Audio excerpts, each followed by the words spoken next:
Thank you, Mr. Chairman, and thank you to all the witnesses who are here today. This is an important hearing, and we need to figure out how to finance our infrastructure investments. I think it's one of the most important issues that we can address, and one that should be inclusive to include schools and housing.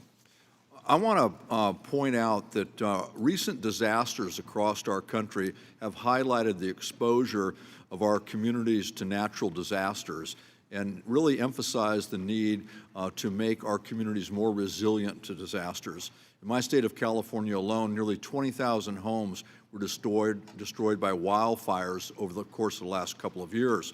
I strongly believe it's time to stop building for now and start building for more resilient infrastructure for the future. It'll save lives and it will help our communities. So I'd like to hear from some of our witnesses about their views on the importance of resiliency in infrastructure projects. In addition, each one of us on this dais has heard from our constituents about our crumbling infrastructure.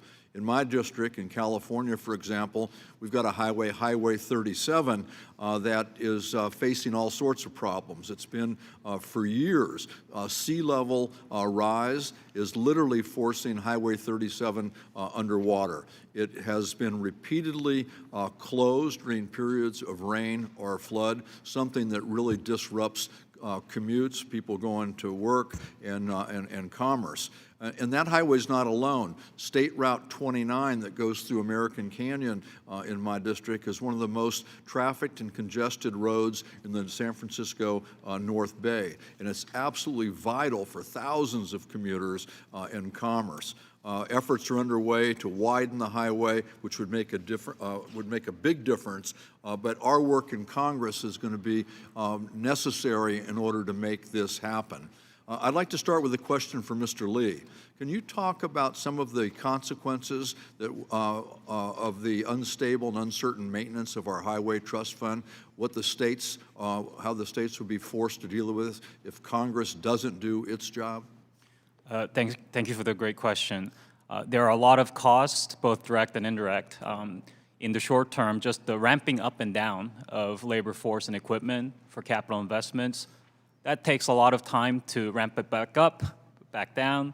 Uncertain funding streams disrupt that, but all the supporting jobs and industries that transportation investment brings, that is put to, at best, a halt, or it will never happen. And with that, you do not get the mobility benefits, you do not get the quality of life benefits that residents were looking forward to, like what the commissioner mentioned in Southern Jersey. Thank you. And, you know, on the issue of natural disasters and how it impacts these things, you know, we hear all the time in affected areas, you know, that the cities weren't built to withstand a Category 4 hurricane, or not built to withstand a 7-point earthquake, or not built to withstand 500,000-acre wildfire. What can we do to help ensure that these projects are made so there's a built-in resiliency and communities and people's lives aren't put on the line every time you turn around?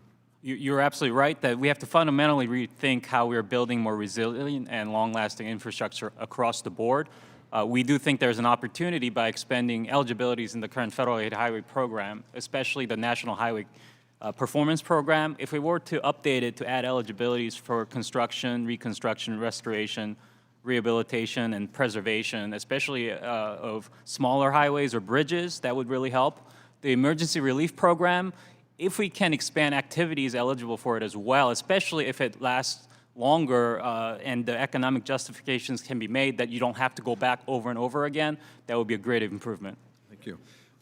Dr. Fisher, your testimony, you proposed several policy initiatives, including the revival of the Build America bond, something I'm a big fan of. And Mr. Neal, Chairman Neal, thank you for your work on this. In my area, we used it when I represented Sacramento Airport to rebuild their tower. It's really been helpful. Can you elaborate a little bit on what you see happening and how we'll benefit from that? I think that if one looks back at sources of capital, the Build America bonds provided a large influx of capital into the municipal bond market and into state and local government for infrastructure and other programs. it's very hard to see any program which has produced as much capital in as short amount of time. So infrastructure, better quality of life, jobs, Yes. all of the above. Yes. Thank you very much. I yield back, Mr. Chairman.